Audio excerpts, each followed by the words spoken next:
चलो। तो आज हमें जो स्टार्ट करना है डेट इज डेटा मैनिपुलेशन।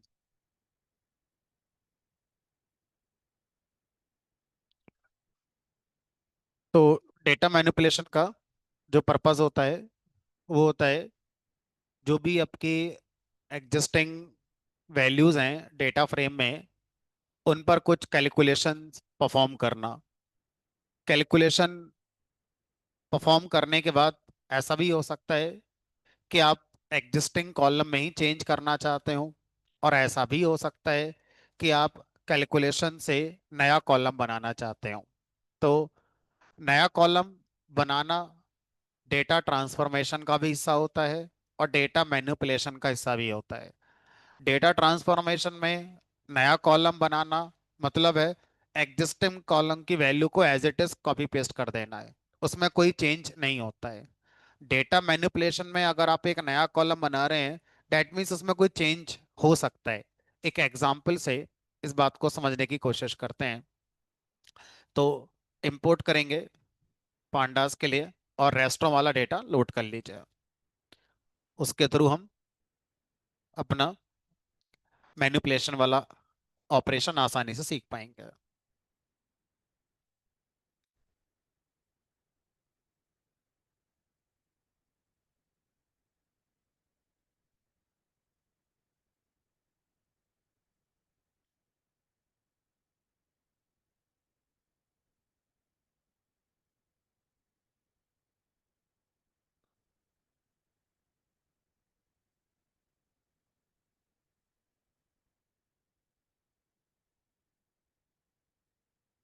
अब मेरे पास रिक्वायरमेंट है कि इसमें मुझे जीएसटी लगाना है। जो भी कस्टमर्स आए हैं और अपना बिल पे करके गए हैं, तो ये जो बिल है ये विदाउट जीएसटी है। अब मैं 5% जीएसटी लगाना चाहता हूँ। इसका मतलब टोटल बिल कॉलम में जो वैल्यूज आ रही हैं, हर वैल्यू पर एलिमेंट बाई एलिमेंट जाऊंगा और 5% कैलकुलेट करूंगा। ठीक है। तो अगर आप किसी भी वैल्यू को इस तरह से मॉडिफाई करते हैं तो ये हमारा डेटा मैनिपुलेशन के अंदर आएगा। ठीक है। एग्जाम्पल हो गया कि आप बिल कॉलम के अंदर अपना, अरे जाओ, ठीक है, अपना बिल कॉलम के ऊपर टैक्स अपना जो भी है वो लगाना चाह रहे हो। अब कैसे करेंगे इस काम के लिए? तो एक तो तरीका है कि आप स्ट्रेट फॉरवर्ड कोई एक एक्सप्रेशन है जिससे इस काम को कर सकते हैं, और एक होता है कॉम्प्लेक्स कोई एक्सप्रेशन है जिसके थ्रू आप इस काम को करना चाहते हैं। तो मैं दोनों तरह से आपको सिखाता हूँ। ठीक है। तो पहले मैनिपुलेशन का सिंपल एक्सप्रेशन से कैसे ऑपरेशन किया जाता है वो देखते हैं। तो अब मैंने यहाँ लिखा D F dot total will. अब यहाँ पर ब्रॉडकास्टिंग नंपाई एरे की तरह चलती है किसी भी सीरीज के ऊपर। ब्रॉडकास्टिंग कहने का मतलब ये होता है कि आप कोई भी ऑपरेशन अगर किसी सीरीज पर करते हैं तो वो element by element automatically broadcast कर दिया जाता है। तो अगर मैं टोटल बिल कॉलम का 5% कैलकुलेट करूं, तो मैंने लिखा total bill multiply by 5 divide by 100। तो ये आपका 5% एलिमेंट बाई एलिमेंट इस पूरी सीरीज पर अपने आप कैलकुलेट हो जाएगा। आपको कोई अलग से लूप लगाने की जरूरत नहीं है। ब्रॉडकास्टिंग का फीचर सीरीज के अंदर होता है। तो अब ऐसा करने से एक नई सीरीज क्रिएट होगी, और वो नई सीरीज मेरे डेटा फ्रेम में कहीं नहीं जा रही है। ठीक है। एग्जिस्टिंग डेटा फ्रेम में जैसा था वैसा ही रहेगा, सिर्फ नई सीरीज बनकर आपके रिजल्ट में आ जाएगी। ये जो वैल्यू आई है, ये वैल्यू इस वाले पर ये कैलकुलेशन हुई, उसका रिजल्ट है। इस वाली वैल्यू पर सेम कैलकुलेशन हुई, उसका रिजल्ट ही आया है। ठीक है। तो इस तरह से अगर आपसे कहा जाए कि सर ये हमने टोटल बिल पर 5% का जीएसटी लगा दिया, अब आप इसे अपने डेटा फ्रेम में इंक्लूड करना चाहते हो, तो आप क्या कर सकते हो, एक नया कॉलम बनाकर उसमें ऐड कर सकते हो। तो आपने क्या करा, यहाँ पर इस रिजल्ट को एक नए कॉलम में असाइन करना है। तो नए कॉलम बनाने का सिंटैक्स होता था डेटा फ्रेम, सबस्क्रिप्ट ऑपरेटर, और अपने नए कॉलम का नाम। तो मान लो इसका नाम कर दिया मैंने जीएसटी। अब ये कॉलम लास्ट में ऐड होता है, ये हम इस बात को जानते हैं।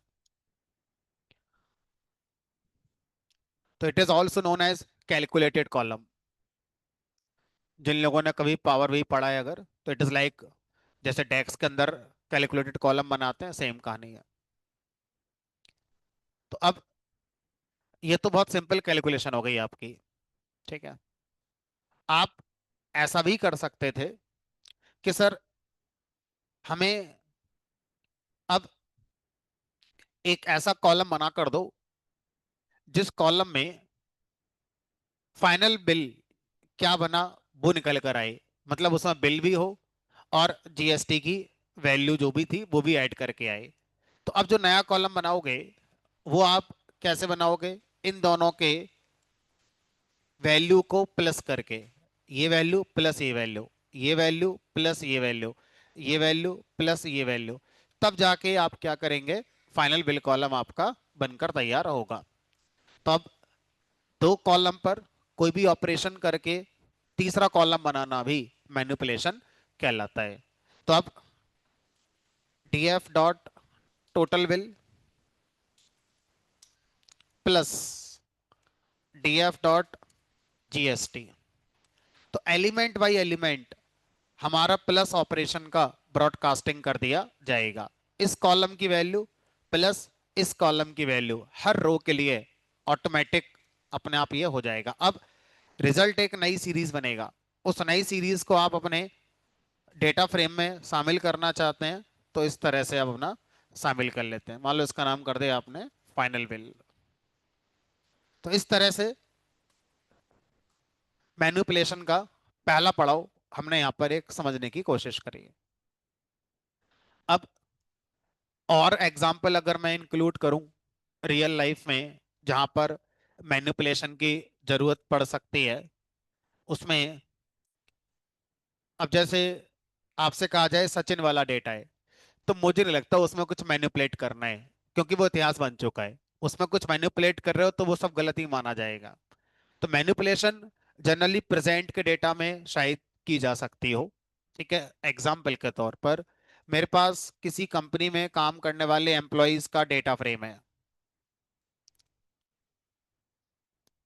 यहाँ एम्प्लॉय आईडी है, यहाँ एम्प्लॉय का डिपार्टमेंट है, यहाँ एम्प्लॉय की सैलरी है। अब बाकी आप इमेजिन अपने आप कर सकते हैं। मुझसे कहा गया सबकी सैलरी 10% बढ़ा दो, मैनिपुलेशन है। मुझसे कहा गया जो हमारा एचआर डिपार्टमेंट के एम्प्लॉय उनकी सैलरी 5% बढ़ा दो, और जो दूसरे डिपार्टमेंट के हैं, उनकी 7.5% बढ़ा दो, और जो डेवलपर है उनकी 10% बढ़ा दो। मैनिपुलेशन है, लेकिन ये थोड़ा सा कॉम्प्लेक्स हो गया अब, क्योंकि अब आपको इसमें इफ एल्स को इंक्लूड करना पड़ेगा, ठीक है। तो ये जो मैंने कुछ एक्टिविटीज बताई, ये किसका हिस्सा कहलाएंगी, डेटा मैनिपुलेशन का हिस्सा कहलाएंगे। एक और एग्जांपल देखो, मेरे पास यूनिवर्सिटी में बहुत सारे स्टूडेंट्स हैं, उन्होंने एग्जाम दिया, सब्जेक्ट 1, सब्जेक्ट 2, सब्जेक्ट 3, सब्जेक्ट 4, लोगों के मार्क्स आए। अब मुझे क्या करना है, मुझे ये बताना है कि किस स्टूडेंट के फर्स्ट डिवीजन है, किस स्टूडेंट के सेकंड डिवीजन है। अब ये पहले स्टूडेंट के सब्जेक्ट 1 में मार्क्स हैं, सब्जेक्ट 2 में, सब्जेक्ट 3 में, सब्जेक्ट 4 में। अब मुझे एक नया कॉलम बनाना पड़ेगा जो इन चारों कॉलम की कैलकुलेशन का हिस्सा बनेगा। क्या करोगे, सारे सब्जेक्ट के मार्क्स जोड़कर एवरेज मार्क्स निकालो। तो यहाँ पर इन सबके एवरेज मार्क्स आएंगे, फिर यहाँ पर इन सबके एवरेज मार्क्स आएंगे, फिर एक कॉलम और बनेगा जिसका नाम होगा डिवीजन। फिर उसमें चेक करेंगे कि जो अभी हमने एवरेज मार्क्स निकाले हैं वो किस रेंज में आ रहे हैं। अगर एवरेज मार्क्स इस रेंज में आ रहे हैं तो फर्स्ट डिवीजन, इस रेंज में आ रहे हैं तो सेकंड डिवीजन, इस रेंज में आ रहे हैं तो फेल हो गया, and so on so on. तो अब ये जो दो नए कॉलम्स बनाए हैं, ये दो नए कॉलम कुछ कैलकुलेशंस का यूज करके आपके बनाए गए हैं। तो ये आपका फिर से क्या कहलाएगा, डेटा मैनिपुलेशन कहलाएगा। या मान लो यूनिवर्सिटी थोड़ा सा लीनियंट मार्किंग करना चाहती है, पासिंग मार्क्स थे किसी भी स्टूडेंट के 40। अब यूनिवर्सिटी ने कहा एक काम करो, अगर किसी स्टूडेंट के 37 तक नंबर आए हैं तो 3 नंबर का ग्रेस अपने आप दे दो, पास कर दो उसे, कोई बात नहीं। अब ये क्या करना है, मुझे मैनिपुलेट ही तो करना है डेटा को। 37 वाले को पास करना है, 40 करना है मुझे उसे। तो अब मैं पूरे डेटा फ्रेम में अपना मैनिपुलेशन का लॉजिक लगाऊंगा कि कहाँ कहाँ पर मार्क्स हमारा 37 या 40, लेकिन ग्रेस उसी को देना है जो 37 38 39 वाले हैं। 40 वालों को तो 40 नहीं करना है। जिनके 37 हैं 3 नंबर बढ़ा दो, 40 कर दो। जिनके 38 है उनको 2 बढ़ाने हैं, 40 करने हैं बस। ऐसा नहीं है कि जिनके नंबर 40 से कम है और 37 से जाना 3 ही बढ़ाने, नहीं। तो अब ये जो कैलकुलेशन होगी, ये जो मैनिपुलेशन होगा, ये आपका बहुत कंडीशनल हो गया। तो इस तरह के मैनिपुलेशन हमें ज्यादा करने पड़ते हैं जहां पर स्ट्रेट फॉरवर्ड एक सिंगल फार्मूला यूज नहीं हो रहा है किसी भी वैल्यू पर कैलकुलेट करने के लिए। हर वैल्यू के हिसाब से या किसी दूसरे कॉलम के हिसाब से कि दूसरे कॉलम में वैल्यू अगर ये है तो ये कैलकुलेशन होगी यहां पर, अगर वैल्यू वो निकली तो ये होगी। तो ऐसे करके कुछ कैलकुलेशन करनी हो तो that is known as complex calculation. अब मैं इसी वाले डेटा में एक सिनेरियो जनरेट करता हूं जिससे हम ये सब समझ पाए जो अभी मैंने आपको बताया। ठीक है, तो अब क्या चाहते हैं हम? अब हम ये चाहते हैं कि जीएसटी का एक हम नया मेथड यूज करना चाहते हैं। वो नया मेथड क्या है हमारा, अगर किसी ने जो बिल पे कराए वो अप टू 10 कराए, अप टू 10, तो उस पर कोई जीएसटी मत लगाओ। जिसका बिल 10 रुपए या उससे कम आया था उस पर कोई जीएसटी नहीं है। जैसे हमारा टैक्स कैलकुलेशन होता है उसका, अगर आपको बहुत सारे एम्प्लॉयज की सैलरी दे दी जाए और आपसे कहा जाए सबका टैक्स कैलकुलेट करो, तो आपको इसी तरह सोचना पड़ेगा कि अगर इनकम इतने से कम है तो कोई टैक्स नहीं है, इतने से ज्यादा है तो इतना टैक्स लगेगा। तो अगर वही काम मुझे डेटा फ्रेम के साथ करना होगा तो कैसे करेंगे वो देखते हैं। तो अब मान के चलते हैं सिनेरियो, बिल अप टू 10 है तो जीरो, कोई जीएसटी नहीं लगेगी। और अगर ग्रेटर देन, अब 10 और अप टू 20 है तो मान लो 5% जीएसटी है। ठीक है, और अगर 20 अबव है, कितना भी अबव हो, फिर 10% जीएसटी लगा दो। तो हम एक यूज केस बना रहे हैं, अब आप इसको कितना भी कस्टमाइज अपने लेवल पे कर सकते हैं। कैसे करेंगे इस काम को करने के लिए? तो अगर मैं आपसे कहूं कि उसी तरह से सोचते हैं जो हमने सबसे पहले सोचा था, तो यहां पर कैसे आप फार्मूला इंप्लीमेंट करोगे? टोटल बिल पे 0 लगाएंगे, 5 लगाएंगे या 10 लगाएंगे? ये कैसे लगाओगे? तो सर पहले इफ एल्स लगाओ। तो इफ एल्स कहां लगा लो?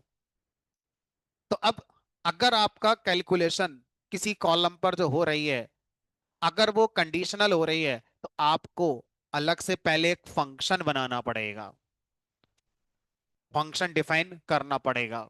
कई महीनों बाद फंक्शन डिफाइन कर रहे हो अपना, ठीक है। तो अब डेफ फंक्शन का नाम मान लो आपने कर दिया एड जीएसटी, कोई भी नाम दे दो, फंक्शन का नाम रखना है जो आपका मन करे। तो कॉम्प्लेक्स कैलकुलेशन करने के लिए हमेशा आपको पहले एक फंक्शन डिफाइन करना पड़ेगा, क्योंकि फंक्शन के अंदर हम इफ एल्स लूप जो लगाना चाहते हैं वो सब अपना पाइथन कोड यूज कर सकते हैं। ठीक है, अब ये फंक्शन जिस कॉलम पर मैनिपुलेशन करेगा ये सोचकर बनाया जाएगा कि उस कॉलम की वैल्यू इसको एज आर्गुमेंट मिलेगी। दैट मींस ये वैल्यू इसको आर्गुमेंट में मिलेगी। फिर अगली बार जब चलेगा ये फंक्शन तो ये वाली वैल्यू आर्गुमेंट में मिलेगी। तो इस तरह से इस फंक्शन को पैरामीटराइज बनाना पड़ेगा और यहाँ पर जो सिंगल बिल की वैल्यू है वो आपको देनी होगी। ठीक है, तो ध्यान रखेंगे इसके अंदर एक बार में एक वैल्यू आनी है, ना कि पूरा कॉलम आएगा। ठीक, अब यहां पर मैं इफ लगाऊंगा, इफ जो वैल्यू इसमें आई है वो हमारा लेस देन इक्वल टू 10 है, तो जो आप जीएसटी लगाना चाहते हो वो कैलकुलेट करो और उसको रिटर्न करना है, यानी ये फंक्शन वैल्यू को रिटर्न करेगा, प्रिंट नहीं करेगा, रिटर्न करेगा। हमने कहा जीरो, कुछ भी इस पर कैलकुलेशन हमें नहीं करनी है। उसके बाद elif bill greater than 10 and bill value less than equal to 20, तो अप टू 20 तक हो गया। तो रिटर्न करना है 5%, किसका, जो बिल वैल्यू आई अभी उसका। बिल मल्टीप्लाई 5 डिवाइड बाई 100 या 0.05 कर दो तो भी चलेगा। एल्स अगर वैल्यू आपकी अबव 20 है तो वो एल्स में आ जाएगी। तो रिटर्न करना है bill multiply by 10 divide by 100, यानी कि 10%। तो ये फंक्शन आपने अपना डिजाइन कर लिया। तो जब भी कॉम्प्लेक्स मैनिपुलेशन करना हो, पाइथन अप्रोच इजी रहती है देन आपने जो टूल कभी सुने होंगे पावर बीआई टैबलू उनसे। स्ट्रेट फॉरवर्ड बढ़िया है, कॉम्प्लेक्स होते ही आपको पाइथन आसान लगने लगेगी। अब ये फंक्शन मान लो मैंने बना लिया। अब इस फंक्शन को पहले मैनुअली मैं चेक करना चाहता हूं कि मैंने सही बना लिया है कि नहीं, कहीं कोई गलती तो नहीं होगी मुझसे। तो मैंने क्या करा, एड जीएसटी फंक्शन को कॉल किया और मैनुअली अपनी तरफ से एक बिल वैल्यू पास करी 9 रुपए। मुझे पता है मेरे लॉजिक के हिसाब से कोई टैक्स नहीं आना चाहिए, जीरो टैक्स आना चाहिए, तो ये फंक्शन मुझे जीरो वापस करना चाहिए। अगर ऐसा करता है तो टेस्टिंग इस नंबर पे सही हो रही है। ठीक है। अब मैंने क्या करा, इसको फिर से चेक करा दूसरी वैल्यू के लिए। अगर मैं 15 रुपए का जीएसटी कैलकुलेट करना चाहता हूं तो मेरे रूल के अकॉर्डिंग 5% होना चाहिए। ठीक है।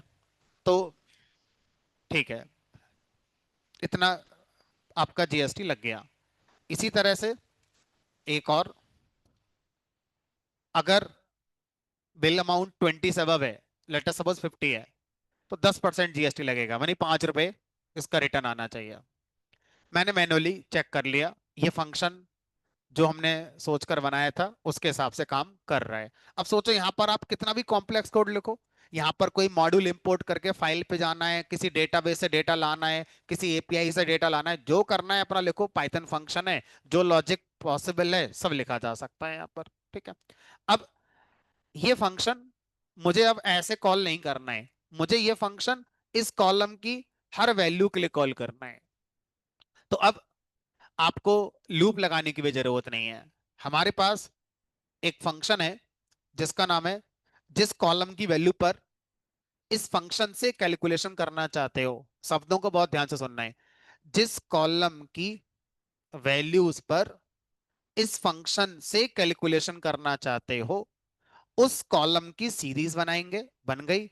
उस सीरीज के ऊपर एक मेथड है, इसका नाम है अप्लाई। अप्लाई मेथड का काम है इस सीरीज पर किसी फंक्शन की कैलकुलेशन को अप्लाई करा देना। अब यहां पर सिर्फ क्या करना है, अपने फंक्शन का नाम पास करना है, नाम है उसका एडजीएस्ट। अप्लाई अपने अंदर से लूप लगाता है इस सीरीज के ऊपर, सॉरी इस सीरीज के ऊपर, और एक एक वैल्यू सीरीज से निकाल कर इस फंक्शन को देता रहता है। और जो फंक्शन वैल्यू रिटर्न करेगा उसको एक नई सीरीज में स्टोर करता रहता है। तो अप्लाई मेथड क्या करेगा, एक नई सीरीज वापस करेगा। उस नई सीरीज में क्या होगा, इस वाली सीरीज की वैल्यूज पर इस फंक्शन से जो वैल्यूज रिटर्न हुई हैं वो वैल्यूज उसमें स्टोर होंगी। ये आ गई वैल्यूज। अब हम चाहते हैं कि सर ये एक नए कॉलम में स्टोर हो जाए, तो आप अपना कर सकते हो। ठीक है, फॉर एग्जांपल मैंने कर दिया न्यू जीएसटी। तो इस तरह से आप क्या कर सकते हो, किसी भी कॉम्प्लेक्स कैलकुलेशन किसी भी कॉलम पे परफॉर्म करने के लिए आप अपना एक फंक्शन डिफाइन करोगे और उस फंक्शन के अंदर अपना लॉजिक लिखिए, चाहे वो कितना भी कॉम्प्लेक्स हो सकता है अब। और फिर अप्लाई मेथड का यूज करके जिस कॉलम के लिए वो कैलकुलेशन कराना चाहते थे, अप्लाई मेथड का यूज करके उस वाले फंक्शन को उस सीरीज के लिए अप्लाई कर सकते हैं।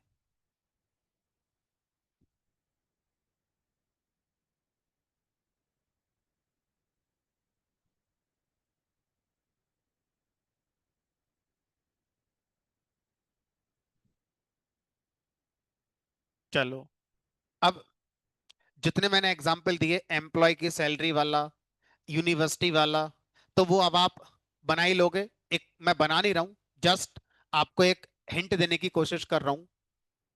डेफ, और मान लीजिए यहां पर एक फंक्शन बना दिया, एड ग्रेस। ठीक है, अब इसमें आपके एक्चुअल मार्क्स आएंगे। ठीक है, अब जो एक्चुअल मार्क्स आएंगे, if marks equal to 37, exact 37, तो रिटर्न कर देंगे यहां पर 37+3 करके। ठीक है, या एक काम करो, ऐसा भी कर सकते हैं जो हम लिख रहे हैं, और सस्ता लॉजिक आ जाएगा। If marks greater than equal to 37 and marks less than 40, तो जिन जिन के मार्क्स 37 से ज्यादा या बराबर हैं और 40 से कम है, रिटर्न कितने कर दो, 40, बात खत्म हो गई।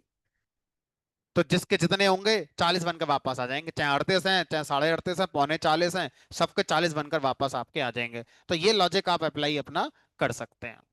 ठीक है, तो इस तरह से हम इस काम को कर सकते हैं। अब अगर आपसे कहा जाए कि सर ये किस कॉलम पर अप्लाई करेंगे, अगर आप ध्यान से देखो तो ये किस पे अप्लाई करोगे भाई। आप के पास कॉलम बहुत सारे हैं ना, आप ये देखो, फिजिक्स भी है, केमिस्ट्री भी है, मैथ्स भी है, कंप्यूटर भी है। अब ये चाहे यहां पर हो, चाहे यहां पर हो, चाहे यहां पर हो, चाहे यहां पर हो। सर ये तो बड़ा, अब थोड़ा सा टाइम टेकिंग हो जाएगा, क्योंकि हमने जो सीखा है वो तो किसी एक कॉलम की वैल्यू के लिए कैलकुलेशन सीखा है, और आप तो ये कैलकुलेशन किसी एक कॉलम के लिए थोड़ी चाह रहे हो, पूरे डेटा फ्रेम के लिए चाह रहे हो, कहीं भी आए चाहे। तो सिंटेक्स कैसे बनेगा, अप्लाई चलाओगे कैसे, क्या ऐसे लिखने वाले हो, df dot physics dot apply और एड ग्रेस फंक्शन पास कर दो। हमने कहा गलत तो नहीं है, सही है, लेकिन फिर आप लिखोगे df dot chemistry dot apply, इस पे भी यही फंक्शन चलाओगे। गलत नहीं है, लेकिन सर मेहनत थोड़ी ज्यादा लग जाएगी आपकी, हो तो जाएगा ही। ठीक है, तो हमारे पास df डॉट अप्लाई भी होता है, यानी कि अप्लाई मेथड सीरीज के अंदर भी होता है, और अप्लाई मेथड आपका डेटा फ्रेम पे भी चलता है। ठीक है, तो अब आप क्या कर सकते हैं, अप्लाई मेथड को यहां पर अपना पास कर सकते हैं। ये हो गया आपका ऐड ग्रेस,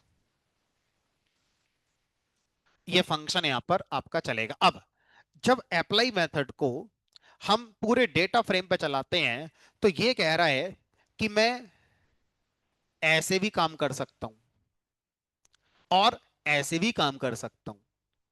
तो अब आप बताओ कैसे काम करवाना चाहते हो। तो क्या लिख देंगे यहां पर, एक्सेस 0, मतलब पहले इस रो पर कैलकुलेशन होगी, फिर इस रो पर कैलकुलेशन होगी, फिर इस वाले पर होगी, और अगर बंद कर दोगे तो पहले इस कॉलम पर, फिर इस कॉलम पर, फिर इस कॉलम। तो आपका जो रिक्वायरमेंट है, ये रिक्वायरमेंट दोनों से पूरा हो जाएगा, चाहे रो वाइज कर दो चाहे कॉलम वाइज कर दो, इस वाली रिक्वायरमेंट में फर्क ही नहीं पड़ता है। लेकिन अगर कुछ ऐसी है, फर्क पड़े कि मुझे रो वाइज कुछ करना है या मुझे कॉलम वाइज कुछ करना है, तो अप्लाई के अंदर जो आप फंक्शन पास करोगे, साथ साथ कॉमा लगाकर axis equal to 0, axis equal to 1 भी पास अपना कर सकते हो। तो इस तरह से पूरे डेटा फ्रेम की कैलकुलेशन को भी इजीली आप हैंडल कर सकते हैं।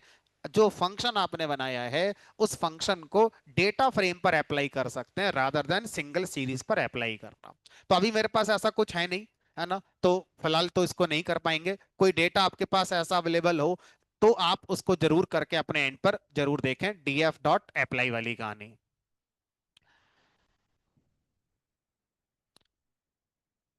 ये देखो, डीएफ डॉट अप्लाई फंक्शन पास करोगे, देखो डीएफ पे लगाया मैंने, ठीक है, सीरीज पे नहीं। तो एक तो फंक्शन हो गया जो लॉजिक लगाएगा, और दूसरा आपका एक्सेस हो गया। अगर आप एक्सेस नहीं बताओगे तो बाय डिफॉल्ट वैल्यू क्या चल रही है इसकी, 0। ठीक है, बाकी और भी आर्गुमेंट फिलहाल हमारे काम के दो ही हैं। तो इस तरह से आप डीएफ डॉट अप्लाई पूरे डेटा फ्रेम के साथ भी इस्तेमाल कर सकते हो। ठीक है, अब मैनिपुलेशन का एक और और शायद 3 क्लास पहले किसी ने पूछा भी था, तो मैंने कहा था कि जब मैनिपुलेशन पाएंगे तो उसको एक बार डिस्कस करेंगे। मैं क्या पढ़ा रहा था और वो किस कॉन्टेक्स्ट में पूछा गया था, एक बार मैं रिकॉल करा देता हूँ। मैं यहाँ लिख रहा था df.rename। रीनेम में मैंने कहा था कि या तो आप कॉलम के लेवल को रीनेम कर सकते हैं या इंडेक्स को रीनेम कर सकते हैं। तो अगर आप इस जीरो को कुछ और करना चाहते हैं तो डिक्शनरी में जीरो को की बना दो और जो इसको देना चाहते हैं यहां दे दो, एक्सिस इक्वल टू जीरो। और अगर आप कॉलम को बदलना चाहते हो तो पुराना कॉलम का नाम और नया कॉलम का नाम एक्सिस इक्वल टू वन दे दो। तो उस समय पूछा गया था क्या किसी कॉलम की वैल्यू को भी ऐसे कर सकते हैं, जैसे जहां पर फीमेल आ रहा है जस्ट वहां पर मैं एफ लिखना चाहता हूं, और जहां पर मेल आ रहा है वहां पर सिर्फ एम। मतलब मैं कॉलम के नेम और इंडेक्स को रीनेम ना करके किसी कॉलम की वैल्यू को मैं रीनेम करना चाहता हूं, कॉलम की वैल्यू को मैं बदलना चाहता हूं। तो आंसर है यस, आप ऐसा कर सकते हैं। तो अगर आप किसी कॉलम की वैल्यू को मैप करना चाहते हैं दूसरी वैल्यू के साथ, तो ऐसा करने के लिए वही फंक्शन है जो बोलने में आपने यूज करा, मैप। तो अब क्या करना चाहते हो, मान लो जेंडर के साथ करना चाहते हैं तो यहां लिखेंगे df.gender.map। मैप नाम का एक फंक्शन होता है जो हमसे एक डिक्शनरी मांगेगा। तो अब मैप फंक्शन हमारा क्या काम करेगा, ये हमारा इस वैल्यू को दूसरी वैल्यू से रिप्लेस कर देगा। ठीक है। तो अब अगर आपसे कहा जाए कि इस कॉलम में किस वैल्यू को, हमने कहा की बना दो, मान लो मेल, किस वैल्यू से, हमने कहा मान लो कर दो यहां पर एम, और हमने कहा एक और है अभी फीमेल, और इसको किससे रिप्लेस कर दो, हमने कहा इसको एफ से कर दो।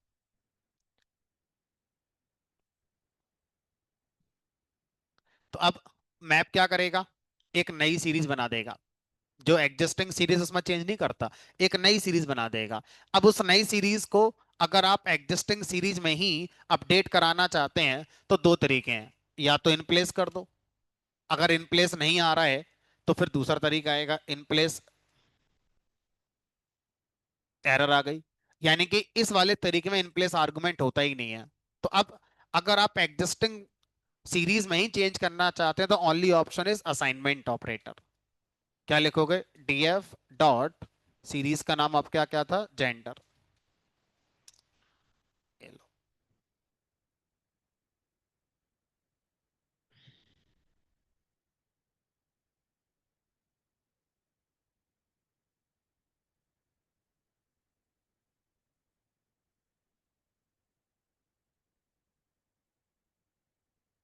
ये चला देना फिर, मैं चला बीच वाला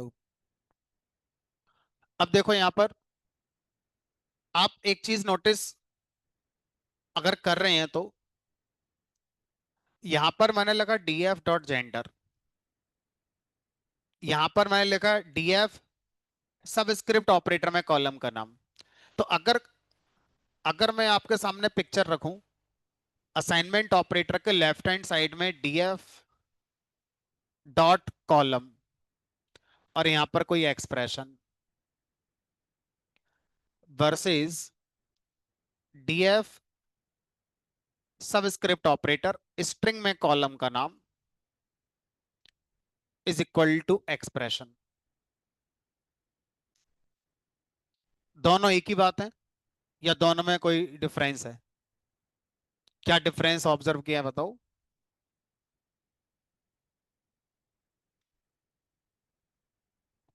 क्या एक एक करके बताओ, पहले इसका बताओ, इसका क्या कहना चाह रहे हो। एग्जिस्टिंग कॉलम के साथ ये सिंटैक्स होता है, और ये सिंटैक्स किसके साथ होता है, जब आप नया कॉलम बनाना चाहते हैं। चलो अब थोड़ी सी नॉलेज बढ़ा देते हैं। ये वाला सिंटैक्स अगर इस नाम से कॉलम नहीं है तो लास्ट में बना देगा, और अगर है तो भी काम करता है।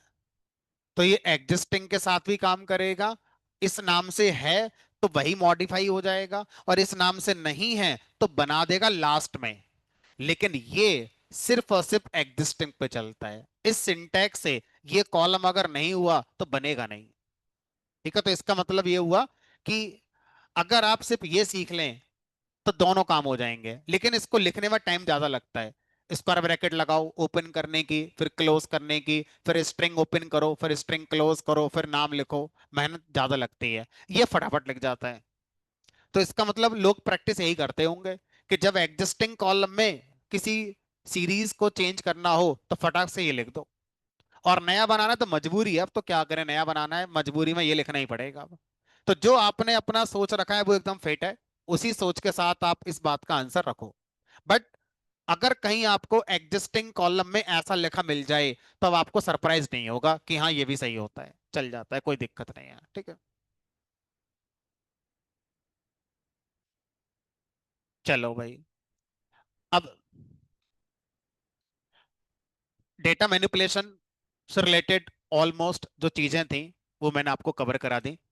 डेटा मैनिपुलेशन सिंपल कॉलम पे स्ट्रेट फॉरवर्ड है, तो आप असाइनमेंट के राइट हैंड साइड में एक्सप्रेशन लिखकर सीधा कर दो। कोई कंडीशनल कॉम्प्लेक्स कैलकुलेशन करनी है, फंक्शन बनाओ और उस फंक्शन को अप्लाई मेथड के थ्रू उस सीरीज पे लगा दो। और अगर पूरे डेटा फ्रेम पे लगवाना है तो डीएफ डॉट करके उस फंक्शन को पूरे डेटा फ्रेम पर अप्लाई करवा सकते हो। ठीक है।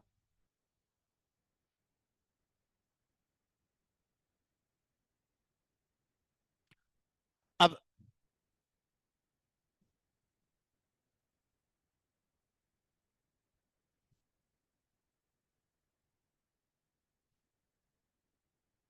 अगर किसी के मैप का रिजल्ट इस तरह से एन हो जाता है तो इसका मतलब है कि लोअर केस अपर केस का मैटर हो गया है आपका।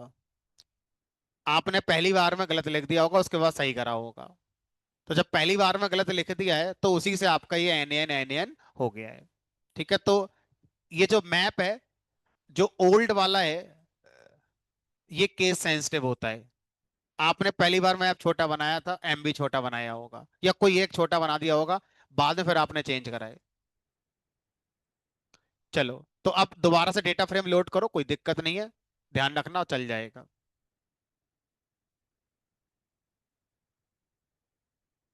अब आगे बढ़ते हैं। डेटा फ्रेम में और ज्यादा लो लेवल पर अगर आप काम करना चाहते हैं तो कर सकते हैं। अभी तक आपने डेटा फ्रेम के किसी कॉलम पे काम करना सीखा या किसी रो पे काम करना सीखा। इवन रो पर हमने बहुत कम काम करा है, हमने जितना भी सीखा है वो कॉलम वाइज करना सीखा है, क्योंकि सीरीज का मतलब जनरली कॉलम होता है हमारा। अब हम बिल्कुल कस्टमाइज करना चाहते हैं सिंगल वैल्यू के लिए। सर मुझे ये कहा गया कि देखो ये जो मैं बताने जा रहा हूं ना, ये बहुत बड़े ब्रांड बड़े बड़े टूल उनमें इम्पॉसिबल है, उनमें नहीं हो सकता। मान लो ये रोल नंबर है किसी का 1 2 3 4 5, physics chemistry maths. Roll number 3 के मैथ्स में मार्क्स थे 45, कॉपी रीचेक करी 85 निकले। अब मुझे इस मैनिपुलेशन को करना है। रोल नंबर 3 के मैथ्स के मार्क्स 85 करने हैं, ये कैसे होगा? क्योंकि अब जो कैलकुलेशन हो रही है वो पूरे कॉलम पर हो रही है। अब मुझे पूरे कॉलम पर करनी ही नहीं है, मुझे तो सिंगल वैल्यू पे करनी है, स्पेसिफिक एक एंट्री पे जाना है। अब बिल्कुल एक्सेल की तरह सोचो, जैसे एक्सेल में एक सेल है, डबल क्लिक कर एडिट हो गया और उसमें चेंज कर दिया और हो गया। वो वाला फील चाहिए मुझे अब, बिल्कुल एक्सेल वाला। तो डेटा फ्रेम में आप ऐसा कर सकते हो। इंडिविजुअल वैल्यू, सिंगल वैल्यू पर आप काम करना चाहते हो, उसको गेट करना चाहते हो, उसको चेंज करना चाहते हो, कर सकते हो। कैसे करेंगे? मैंने एग्जाम्पल इमेजिन करने को बोला एक्सेल जैसा। डबल क्लिक मत करने लगना कि डबल क्लिक करो और हो गया, हमारा हो नहीं रहा सर, मेरा तो हो ही नहीं रहा है। एक इमेजिनेशन दी मैंने, क्योंकि ये वाला फीचर जो मैं पढ़ाने जा रहा हूं ना टेबलू में है ना पावर बीआई में है, कि आप सिंगल वैल्यू पे काम कर पाए। अगर सिंगल वेल पे काम करना है तो ये तो एक्सेल में जाओ या पांडास में आओ, ठीक। अब हमारे पास दो एट्रीब्यूट्स होते हैं, attributes of data frame to access single value, not a column not a रो।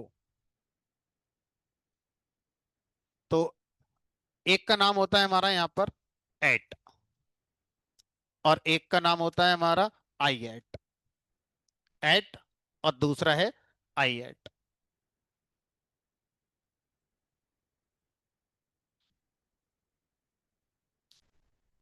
अब इसको समझाने के लिए मैं एक कस्टम डेटा फ्रेम बनाता हूं, छोटा सा, 3 रोज 4 रोज का, क्योंकि जो मुझे समझाना है मैं उसमें जल्दी और अच्छे से समझा पाऊंगा। फिर आप बड़े डेटा पर उसको अप्लाई करना, जो मैं आपको छोटे डेटा पर समझा रहा हूँ, ठीक है। तो एक छोटा सा डेटा बना लेते हैं। df equal to P D dot data frame, dictionary में मान लो एक कॉलम कर दिया मैंने, जिसका नाम कर दिया यहाँ पर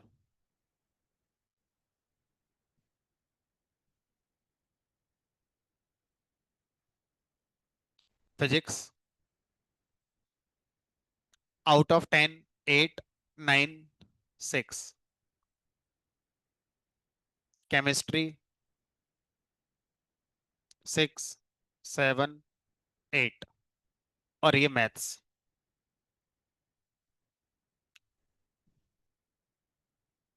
4, 9, 8। इस बार मैं इंडेक्स दूंगा। अगर मैं इंडेक्स नहीं देता हूं तो डिफॉल्ट 0, 1, 2 ऐसे आ जाते हैं। मैं दूंगा इस बार, क्योंकि मुझे जो समझाना है वो समझ में तभी आएगा। तो मैंने यहां लिखा है ऐसे करके, स्टूडेंट 1, स्टूडेंट 2, स्टूडेंट 3। ये मैंने ऐसे कुछ बनाया।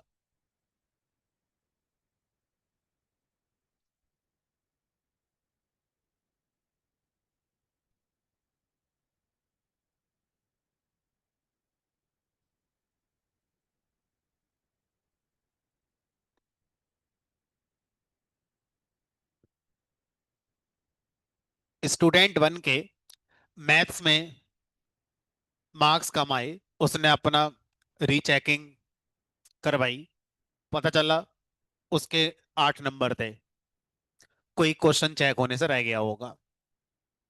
अब मुझे बस इस पर्टिकुलर वैल्यू को चेंज करना है, ठीक है।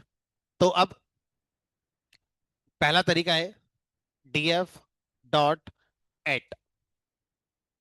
तो एट से इंग्लिश वाला साउंड आ रहा होगा, पर्टिकुलर पोजीशन पर जा रहे हैं, पर्टिकुलर एंट्री पर हिट कर रहे हैं, है ना, वो वाला एट मान लो। तो एट कह रहा है कि मेरे साथ सबस्क्रिप्ट ऑपरेटर लगाओगे, और मुझे बताओ जिस वैल्यू तक जानना चाहते हो उसका इंडेक्स S1, कॉमा, उसका कॉलम नेम M। अभी मैं सिर्फ फैच करके ला रहा हूं, ये आ गया 4, ठीक है। अब मैं आपसे कहूं सर बदल दो, इज इक्वल टू 8, बदल गया। हमने कहा देखो,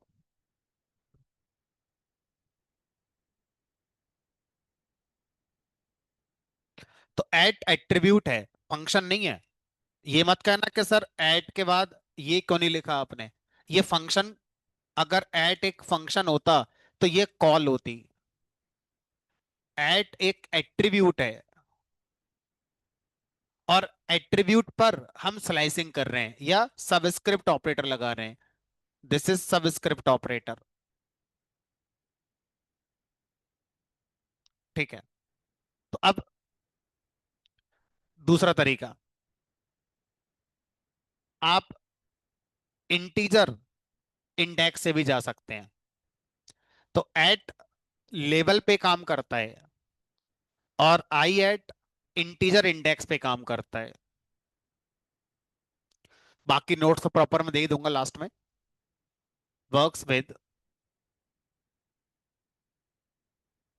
labels, works with integer index.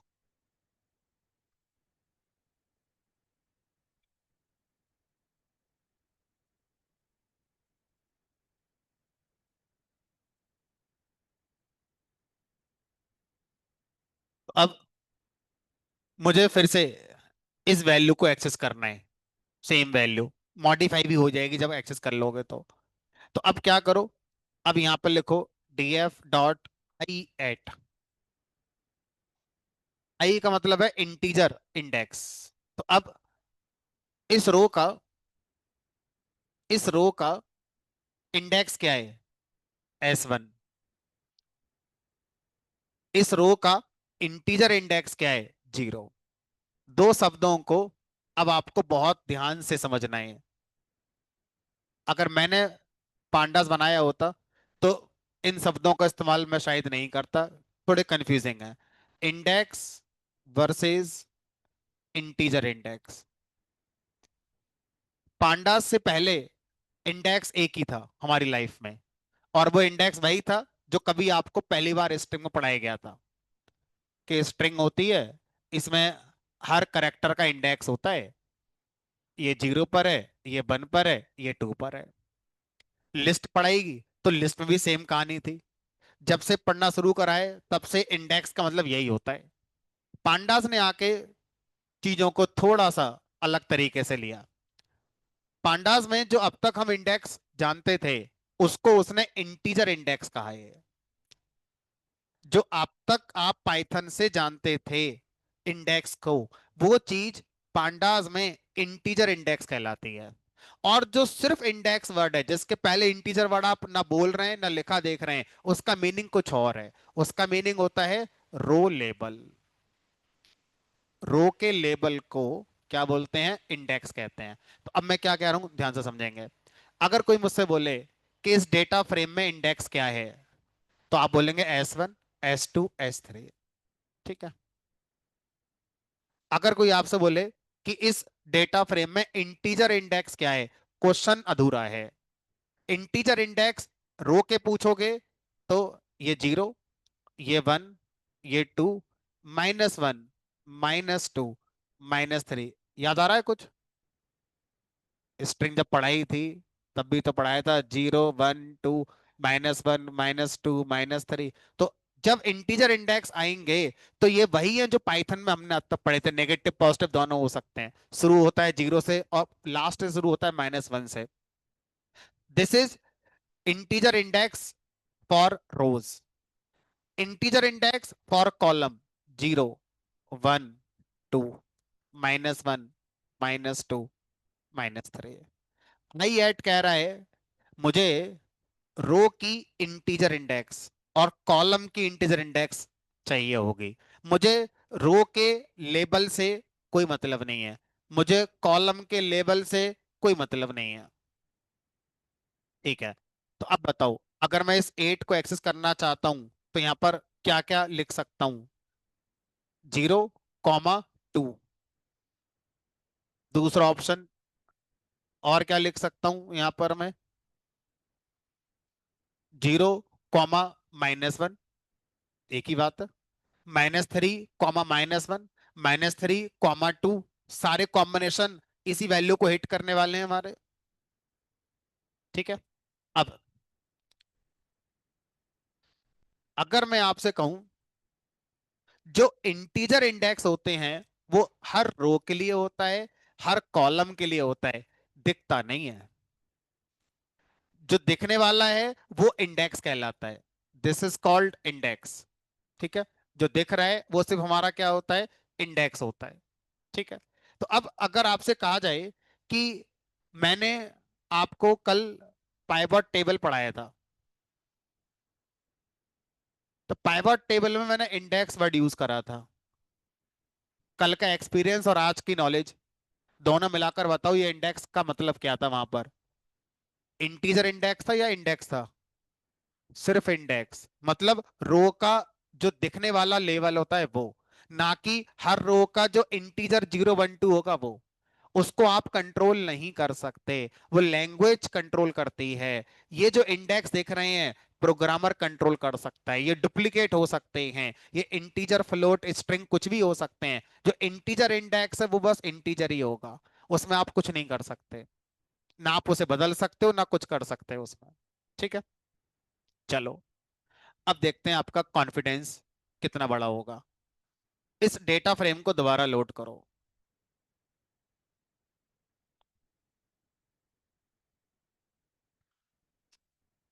इसको दोबारा लोड कर लिया मैंने।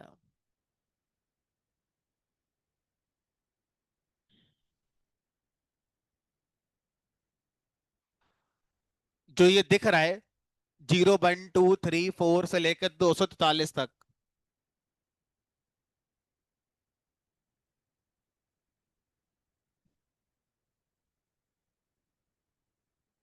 ये इंडेक्स है या इंटीजर इंडेक्स है?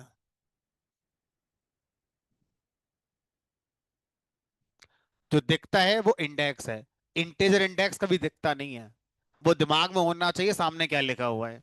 ठीक है, तो इस तरह से बाय डिफॉल्ट, अब जो मैं बोल रहा हूं ध्यान से सुनना, बाय डिफॉल्ट किसी भी रो के जो इंडेक्स होते हैं, अगर हम ना बताएं तो वही कर दिए जाते हैं जो उनके इंटीजर इंडेक्स होते हैं।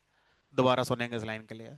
किसी भी डेटा फ्रेम में अगर मैं इंडेक्स को कंट्रोल नहीं करता हूं तो बाय डिफॉल्ट किसी भी रो के इंडेक्स वही कर दिए जाते हैं जो उसके इंटीजर इंडेक्स होते हैं। अब इसका मतलब यह है कि मैं इस रो के सबसे पहले वाली रो का इंडेक्स 0 है, इसका इंटीजर इंडेक्स भी 0 है, इंटीजर इंडेक्स ही 1 है।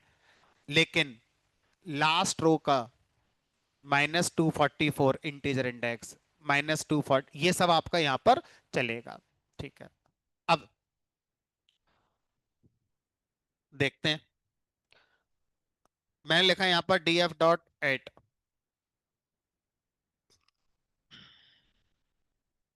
0 0, बताओ क्या वैल्यू आएगी? 16 पॉइंट।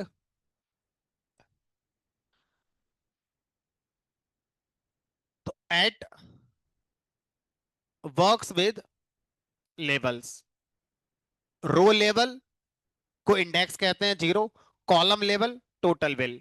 तो यहां पर आपको ये 0, आप क्या सोच के दे रहे हो आप जानते हो, लेकिन एट इसको क्या मानेगा, इंडेक्स मानेगा, और इंडेक्स बाई चांस निकल आया तो ये तो सही है। इसको कॉलम का लेवल मानेगा, और कॉलम लेवल 0 नाम से कोई है ही नहीं, एरर देने के चांसेस हैं। कहेगा 0 नाम से कोई कॉलम तो है ही नहीं। ठीक है, तो अब अगर मैं यहां लिखना चाहता हूं तो फिर क्या लिख सकता हूं, टोटल बिल।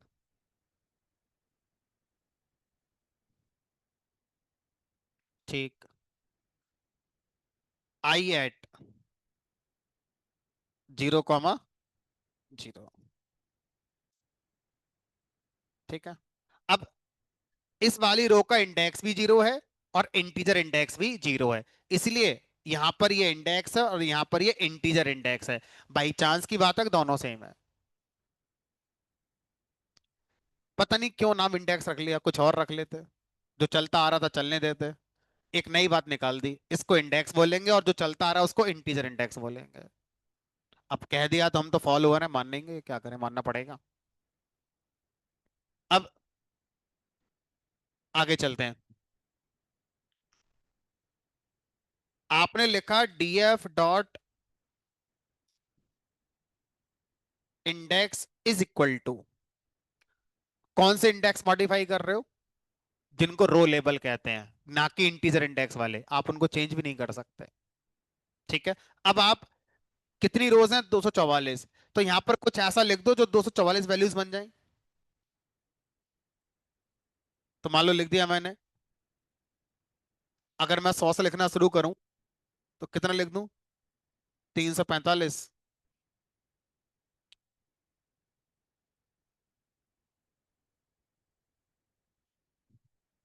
344।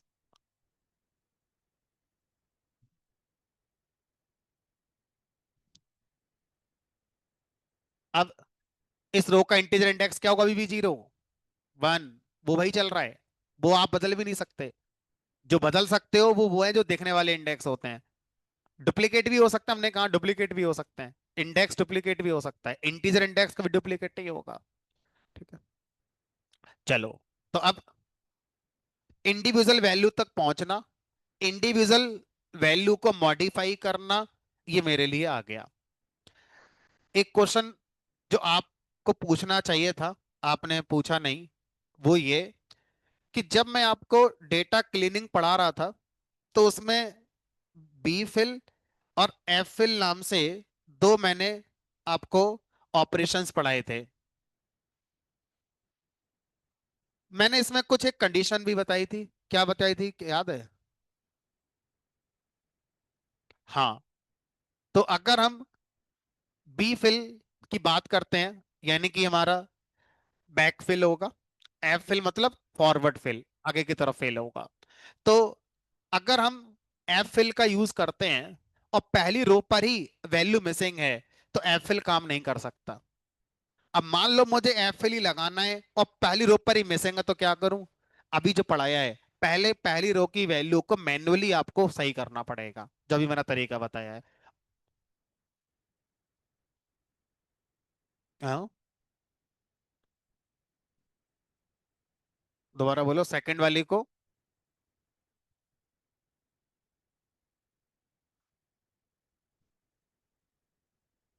चलो, तो ये कह रहे हैं कि अगर पहले वाली रो पर कोई वैल्यू मिसिंग है, तो वो कोई स्ट्रेटजी अपनी यूज करता है और काम आपका कर देता है। थिंग इज, मैं उसे कंट्रोल करना चाहता हूं कि पहली वाली रो पर मेरे हिसाब से वैल्यू फिल हो जाए, उसके बाद जो इनका तरीका वो फॉलो हो जाए। तो ये वाला तरीका आप यहां पर यूज कर सकते हैं, सेम बेफिल एफिल के साथ। ठीक है। चलो, अब एक और। मान लीजिए मेरे पास ये डेटा फ्रेम है। इस डेटा फ्रेम से मैं चाहता हूं कि मुझे एक और डेटा फ्रेम मिल जाए जिसमें शुरू की 4 रोज हमारी आनी चाहिए। कैसे आएंगी? या चलो और कस्टमाइज करते हैं। शुरू की 4 रोज आनी चाहिए और 3 कॉलम चाहिए शुरू के। ए, ऐसे करके।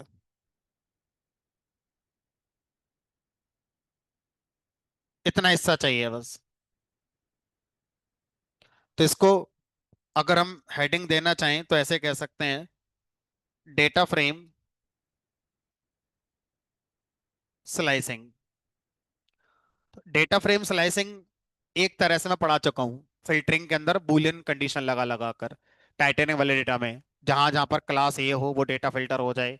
तो वो फिल्टर कहना सही रहेगा। फिल्टर का मतलब होता है कंडीशन लगाकर आप अपने काम की रोज को निकाल रहे हैं। स्लाइसिंग शब्द जनरली डील करता है कि आप पोजीशन बताएंगे, यहां से यहां तक की डेटा चाहिए, यहां से यहां तक का चाहिए, उसमें वैल्यू कुछ भी हमें उसमें कोई इंटरेस्ट नहीं है। ठीक है। तो डेटा फ्रेम स्लाइसिंग करने के दो तरीके होते हैं। पहला तरीका होता है हमारा लॉक, और दूसरा होता है हमारा आई lock.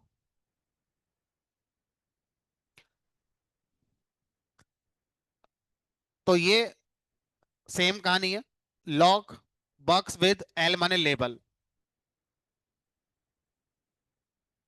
Works with labels, works with integer index.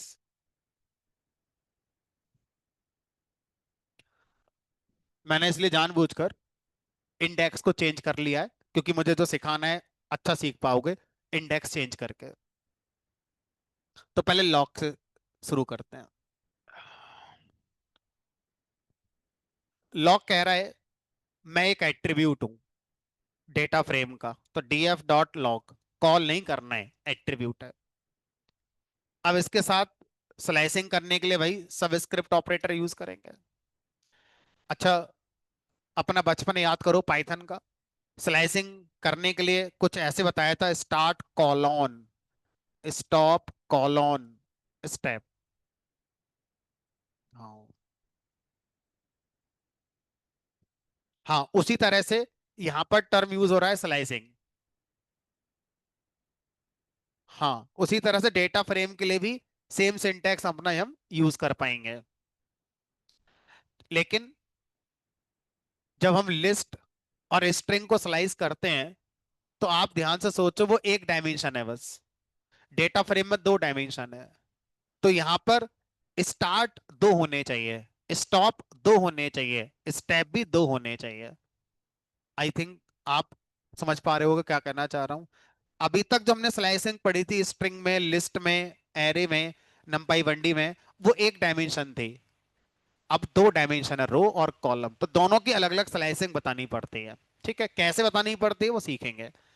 तो df डॉट लॉग ये कह रहा है कि आप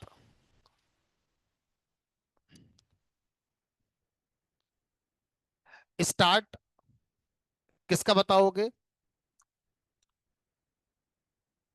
start row index colon, stop row index colon step, comma. अभी तक जो कहानी हुई है वो रो की पूरी हुई है, रो के बारे में जिक्र किया गया है, कॉमा। अब कॉलम का जिक्र करेंगे। Start column label colon, stop column label colon step.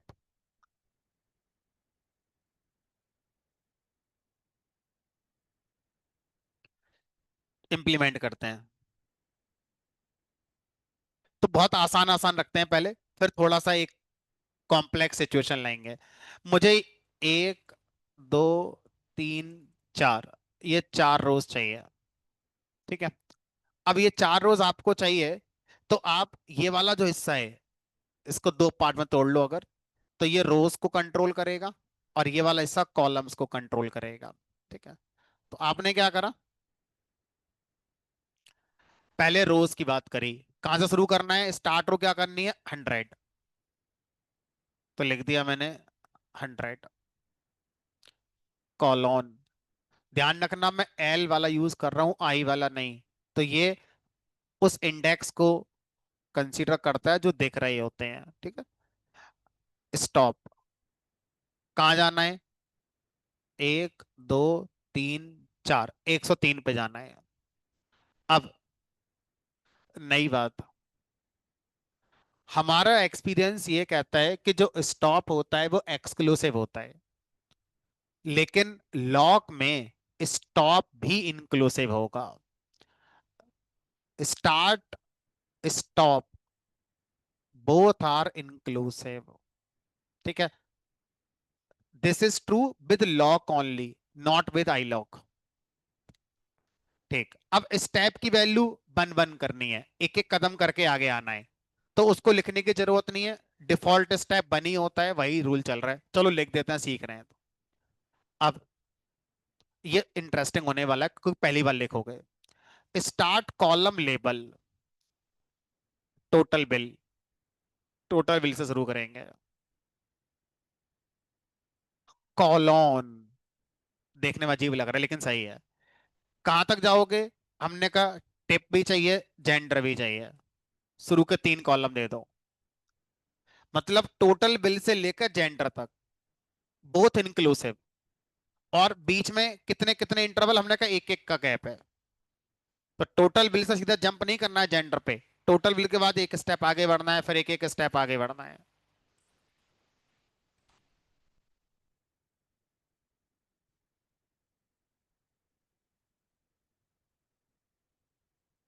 क्या बता रहे हैं? चलो ठीक है, मैंने लिख दिया था सही बात में। ठीक है। अब इसको चलाते हैं और काम की चीज देखते हैं अपने।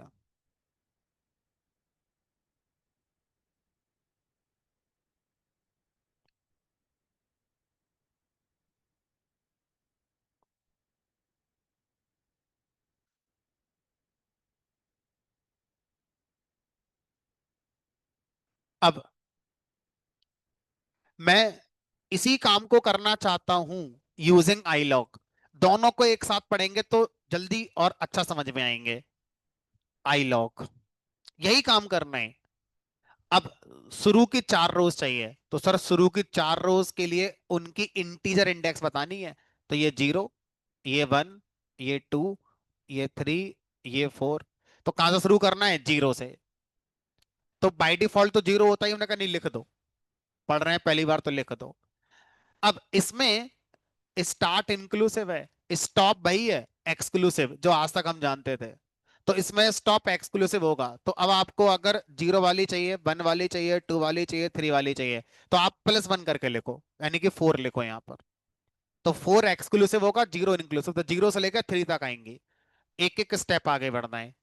कॉमा, अब कॉलम 0, 1, 2, ऐसे कॉलम के नाम नहीं, कॉलम के इंटीजर इंडेक्स देने हैं अब। तो क्या लिखें? 0 से 3 लिखें, 2 लिखें? 0 से लेकर 3 तक।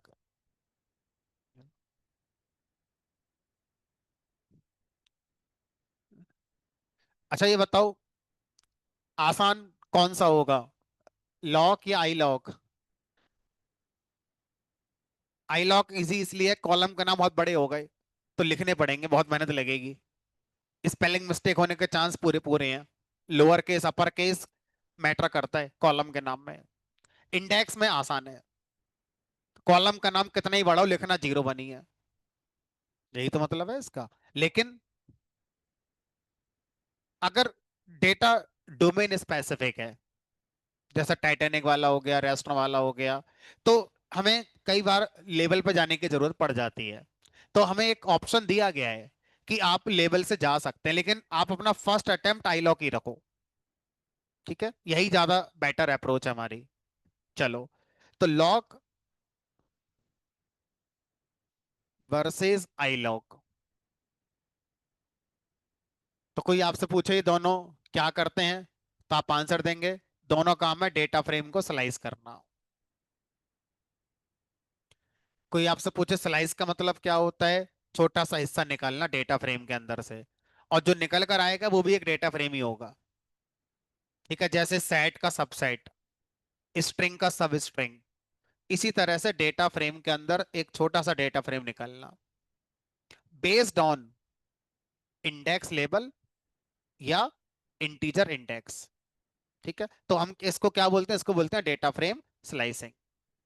इसकी बहुत जरूरत एज ए एनालिस्ट आपको नहीं पड़ेगी, और शायद आपको आगे जाकर समझ में आएगा कि मैं जब खत्म कर रहा हूं पांडास तब पढ़ा रहा हूं इसे। इसकी जरूरत पड़ती है आगे जाके मशीन लर्निंग में। मशीन लर्निंग में आपको इस तरह से डेटा को निकालना पड़ता है पूरे डेटा में से। ठीक है, एज ए एनालिस्ट कभी जरूरत ही नहीं पड़ी, हमने पूरा खत्म कर लिया अपना, क्लीनिंग, ट्रांसफॉर्मेशन, मैनिपुलेशन सब हो गए, कभी जरूरत ही नहीं पड़ी। जरूरत पड़ती है फिल्टरिंग वाली, बुलियन स्लाइसिंग वाली, जो हमने पहले ही पढ़ लिया। चलो, अब दोनों में डिफरेंस की बात कर रहे थे। तो पहला, ये हमारा लेबल बेस्ड है,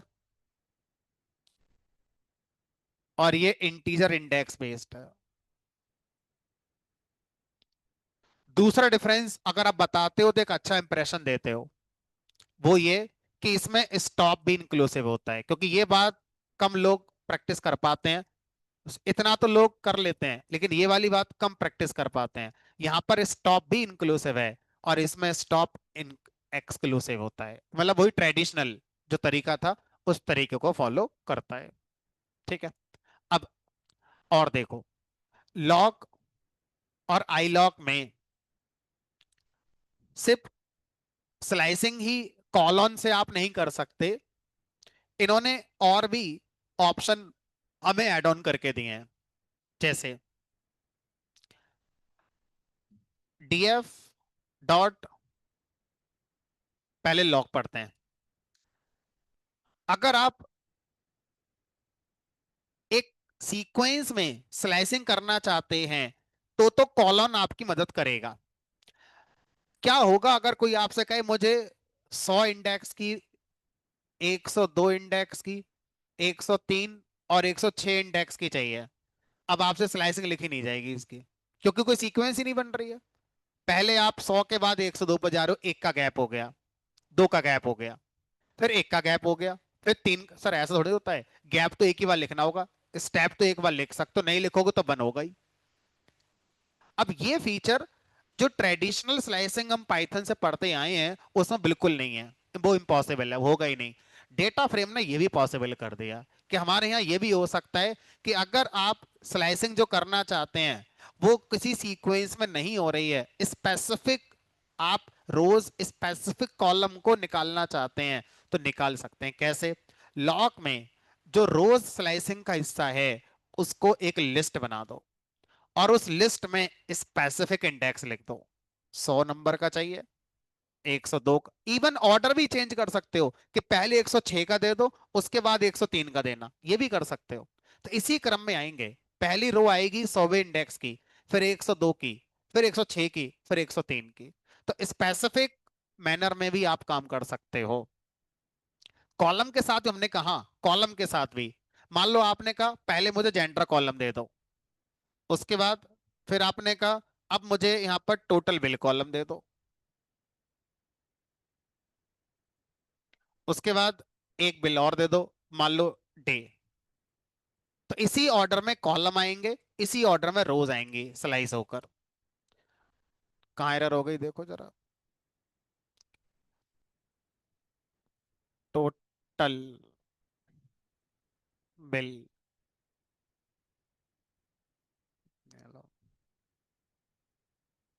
तो अब रो का ऑर्डर देख लो, 100, 102, 106, 103। कॉलम आपके हिसाब से आ रहे हैं।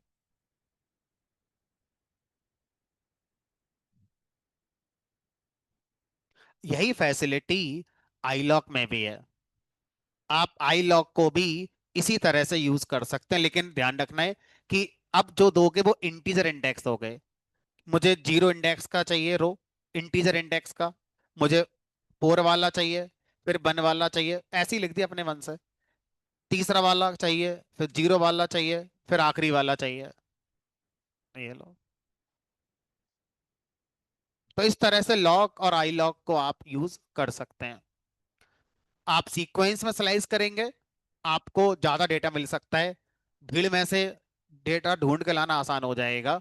लेकिन स्पेसिफिक इंडेक्स या इंटीजर इंडेक्स यूज करोगे तो शायद 2 4 5 रो तक तो ठीक है, लेकिन आप ऐसा करके 100 200 रोज लाना पसंद करोगे नहीं, क्योंकि बहुत लिखना पड़ेगा, कहां तक लिखोगे ऐसे।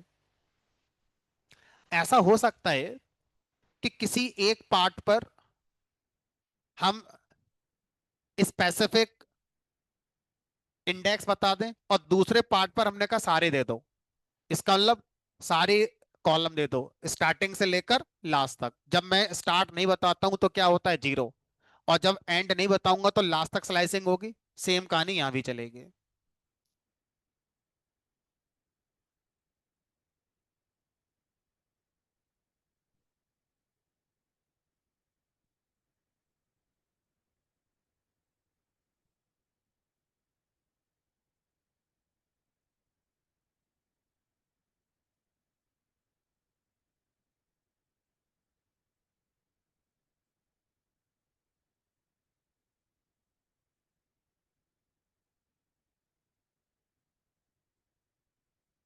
चलो, तो आई गेस सारे पॉइंट मैंने आपके कवर कर लिए हैं।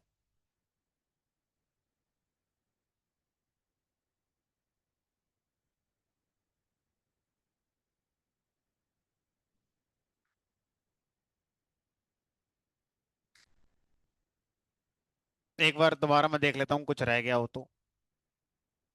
डेटा क्लीनिंग किस ये वाले पॉइंट कवर हो गए, fill N A, F fill, B fill, drop N A, duplicacy हो गई, एरर हैंडलिंग हो गई, ट्रांसफॉर्मेशन हो गया, group by, pivot, combining data frame, data manipulation, ये आज हो गया हमारा, जिसमें मैप अप्लाई दोनों हो गए हमारे।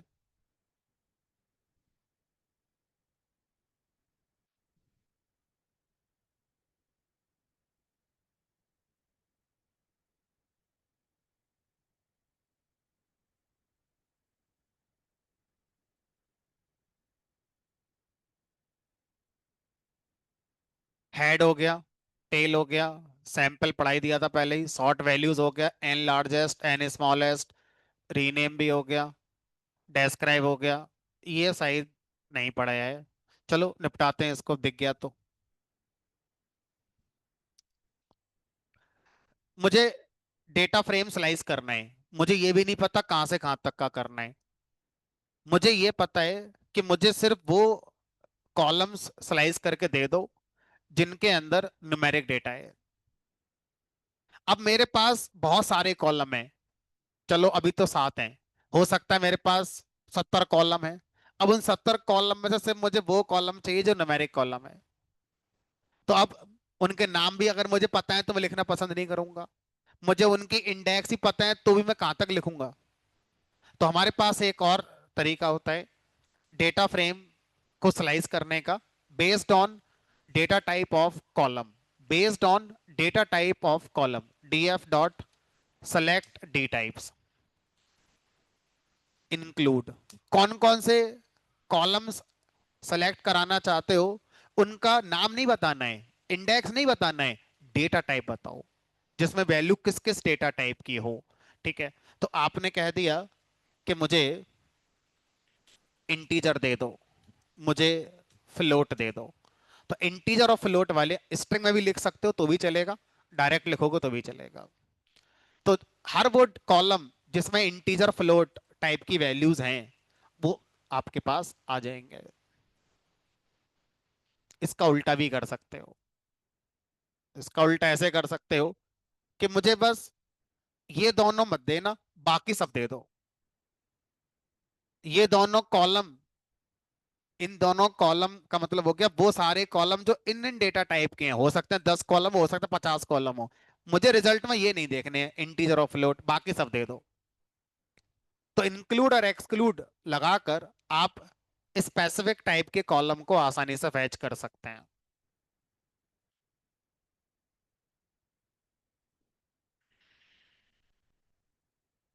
ठीक है, डिस्क्राइब हो गया, इन्फो रह गया। इन्फो हमें ये बताता है, it is like Meta data. हमारा जो भी डेटा फ्रेम है इसमें कितने कॉलम है, इसमें इंडेक्स कहाँ से कहाँ तक के हैं, कौन सा कॉलम किस टाइप का है, किसमें कितनी मिसिंग वैल्यूज हैं, मेमोरी में जब ये लोड होगा तो कितनी मेमोरी खाएगा, वो सारी बातें बताता है। तो ये बता रहा है इसमें जो इंडेक्स हैं वो 100 से लेकर 343 तक हैं। सही है। इसमें टोटल 7 कॉलम है। सही है। कॉलम के नाम ये रहे, कॉलम में वैल्यूज किन किन टाइप की है वो ये रही। नॉट नल वैल्यूज, इतनी नॉट नल वैल्यूज है मतलब कहीं कोई मिसिंग वैल्यू है ही नहीं। समरी है कि 2 कॉलम है फ्लोट टाइप के, एक कॉलम है इंटीजर टाइप का, 4 कॉलम है ऑब्जेक्ट टाइप के। ऑब्जेक्ट टाइप का कॉलम मान लो स्ट्रिंग टाइप का कॉलम। मेमोरी में जब ये आया है तो आपकी रैम का इतना स्पेस ले रहा है, 13 KB रैम आपकी खर्च हो रही है इस डेटा पे काम करने के लिए। तो ये हमें कई बार रिक्वायर्ड हो सकता है एक क्विक अंडरस्टैंडिंग के लिए। डेटा जैसे ही आए पहले ये करके देख लो, एक आउटर पिक्चर मिल गई, डीएफ डॉट डिस्क्राइब, थोड़ा सा एनालिसिस का आउटर पिक्चर मिल गई। तो ये 2-3 मेथड ऐसे हैं जो फटाफट वाला काम आपको करके दे देते हैं, डेटा की अंडरस्टैंडिंग आपको बढ़िया सी हो जाती है। इन्फो, ड्रॉप पढ़ा ही दिया मैंने आपको, एट आई एट ये पढ़ा दिए दोनों मैंने आपको, लॉक आई लॉक ये दोनों हो गया हमारा। सारे सिनेरियो लगभग मैंने यहाँ पर आपके पूरे कर दिए। एक पॉइंट मुझे याद आ रहा है, मैं मिस कर रहा हूं। मैंने कभी बताया था कि मैं आपको किसी कॉलम का कंपैरिजन ना करके कॉलम के अंदर जाके कैसे कंपेयर करते हैं वो सिखाऊंगा, वो रह गया मेरा भी।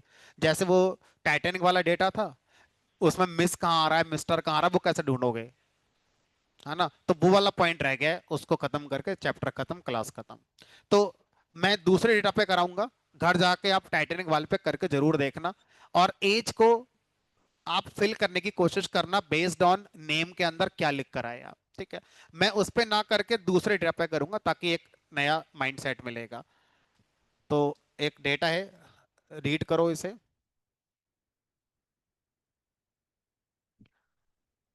Movies dot C S V, एक है मूवीज एक्सल, एक्सल वाला नहीं, simple dot C S V वाला, movies dot C S we.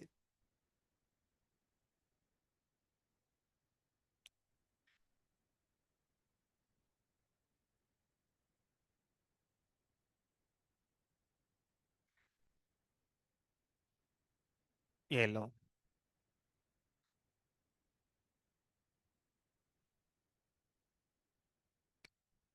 अब ये मुझे डेटा दिया गया है, मान लो कोई मूवी है जैसे गॉडफादर, इसकी आईएमडीबी रेटिंग है 9.2, कंटेंट रेटिंग है मान लो इतनी, कैटेगरी क्राइम कैटेगरी का है, ड्यूरेशन इसकी इतने मिनट है, और जो इसमें एक्टर हैं जिसने काम करा है वो ये एक्टर्स हैं। अब मुझसे कहा गया मुझे वो मूवीज का डेटा ला कर दो जिसमें आमिर खान ने काम किया है।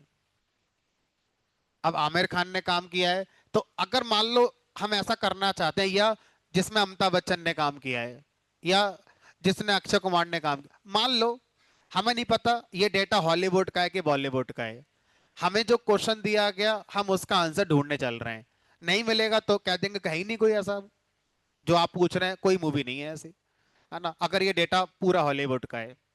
चलो, अब हम ये सोचेंगे कि संभावना किस कॉलम से होगी ढूंढने की, इस वाले से। अब मैं आपको पहले कुछ करके दिखाऊंगा जिससे कि आपका ब्रेन सोचने लायक होगा कि हाँ कुछ तो इसमें अलग है। अगर मैं आपसे कहूं कि मुझे वो मूवी दे दो जो हमारा एक्शन टाइप की है, तो आप ऐसे लिखोगे, डबल इक्वल लग कंपेयर करोगे, तो अब क्या होगा, कैटेगरी कॉलम में आने वाली पूरी वैल्यू इससे मैच होनी चाहिए, यही तो मतलब हुआ इसका हमारा। ठीक है, तो अब मुझे वो सारा डेटा मिल जाएगा। अब इसी तरह से अगर मैं आपसे कहूं कि मैं यहां पर जाता हूं और एक्टर लिस्ट कॉलम पर इस काम को करता हूं, डीएफ डॉट एक्टर लिस्ट, और मान लो यहां लिख दिया मैंने आमिर, तो अब ये बताओ क्या किसी कॉलम में कहीं आमिर लिखा हो सकता है? हमने कहा सर कॉलम में तो बिल्कुल नहीं होगा, कॉलम के किसी हिस्से में होगा, देखो पहले एक्टर का नाम कॉमा, दूसरे एक्टर का नाम कॉमा, तीसरे एक्टर का नाम, तो यहां कहीं हो सकता है। लेकिन सर ये जो डबल इक्वल है ये किसी कॉलम की पूरी वैल्यू को मैच करता है, ना कि उसके किसी हिस्से को मैच करता है। अगर किसी कॉलम के किसी हिस्से को मैच कराना है तो उसके लिए हमें क्या करना पड़ेगा, पहले उस कॉलम को स्ट्रिंग में लेकर आना पड़ेगा डॉट एस टी आर लगा के, और फिर इसके अंदर एक मेथड था कंटेन्स। कंटेन्स मेथड क्या करता है, किसी भी कॉलम के अंदर पर्टिकुलर सबसेट पे भी जाके मैच करके लेकर आता है। ठीक है, कंटेन्स में अब मैं बताऊंगा क्या ढूंढना चाहते हो। तो हमने इससे कहा आमिर को ढूंढो, कंटेन्स कह रहा है मैं केस सेंसिटिव हूं, ध्यान रखना, अगर ए कैपिटल हुआ तो मैं ढूंढ कर नहीं लाऊंगा इसे। हमने कहा चलो देखते हैं। अब यहां पर देखो हमारा नसीब अच्छा है कि आमिर की स्पेलिंग में ए ए एम आई आर था, तो यहां से मैच हो गया। और अगर बैड लक हमारा होता ऐसे लिखा होता तो मैच नहीं होता। अब ध्यान से देखो कि अब यहां पर क्यों आया है, मूवी से देख लो, तारे जमीन पर आमिर खान की होगी, क्यों, क्योंकि यहां लिखा हुआ है देखो आमिर। ठीक है, थ्री इडियट, रंग दे बसंती, दिल चाहता है, बाकी तो, सर ये दो कहां से आ गई, ये तो आमिर खान ने कभी करी नहीं है। ध्यान से देखो, मेरे सर्च क्राइटेरिया के अकॉर्डिंग कहीं ए एम आई आर आ गया होगा इसमें। ये देखो ये लिखा है रमीरो, अब इसमें ए एम आई आर आ गया, इसलिए ढूंढ के ले आया। ऐसे इसमें कहीं आ रहा, आगे कहीं आ रहा होगा। तो अब घर जाके टाइटैनिक वाले डेटा में इसी तरह से कुछ करने की कोशिश करना कि अगर टाइटैनिक में नेम कॉलम में कहीं भी मिस्टर आता है तो एज की वैल्यू ये हो जाए, अगर मिस आता है तो ये हो जाए, एंड सो ऑन हो सकता है उसमें डॉक्टर भी हो, डी आर डॉट करके लगाओ, ये भी पॉसिबिलिटी है कि उसमें जो प्रीफिक्स हैं वो इस तरह के भी हो सकते हैं। ठीक है, चलो अब ऑलमोस्ट जो चीजें हैं वो हमारी कवर हो गई। अब इस डेटा में अमित कहीं है? नहीं। अमिताभ बच्चन तो कहीं नहीं है इसमें। अक्षय है कहीं? नहीं, ये भी नहीं है।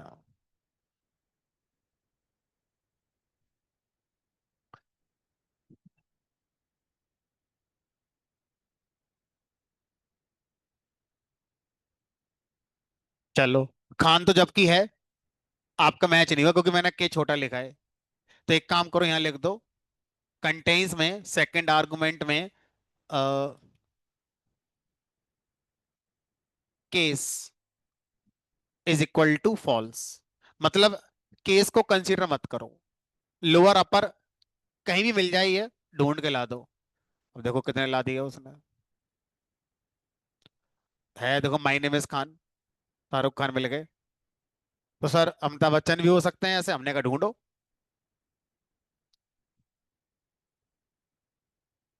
नहीं सर, वो नहीं है। चलो ठीक है।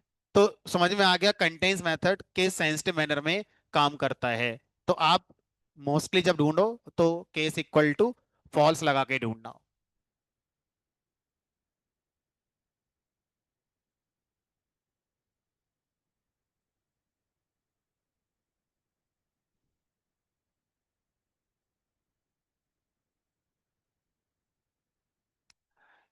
अगर आपका कॉलम इस तरह से है, 20, 12, 2015, तो एक तो है मैनुअल तरीका, एक है लाइब्रेरी का तरीका।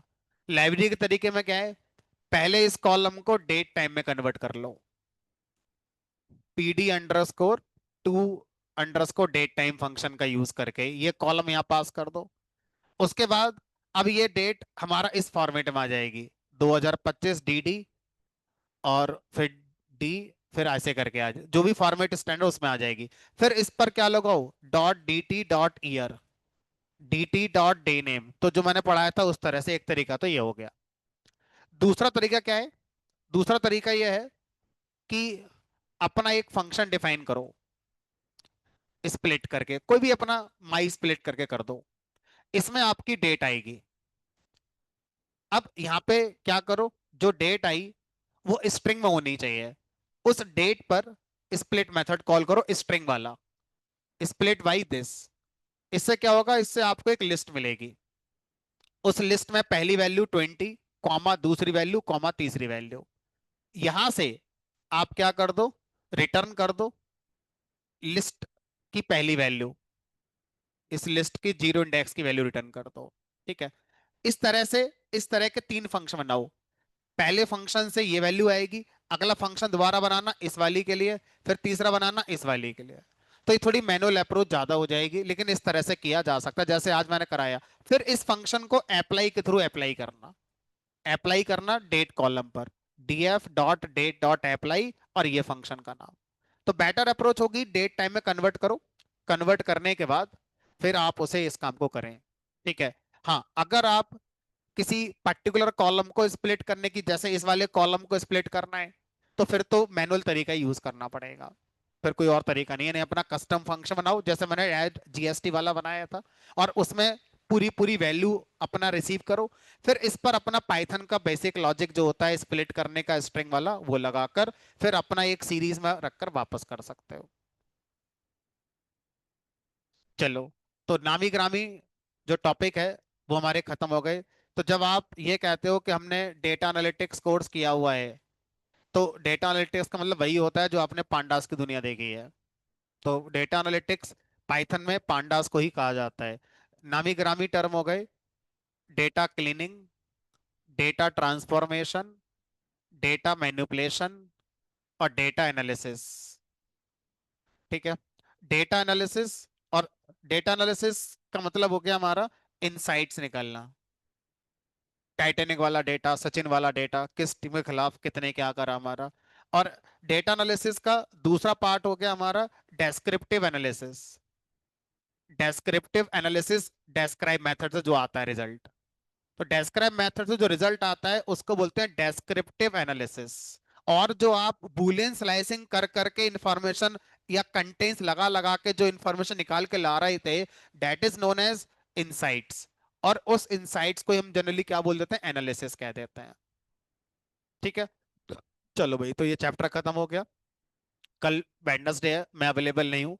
कल क्लास नहीं होगी, उसके बाद फिर थर्सडे ऑफ रहेगा। अब अगली क्लास सीधा फ्राइडे को होगी आपकी।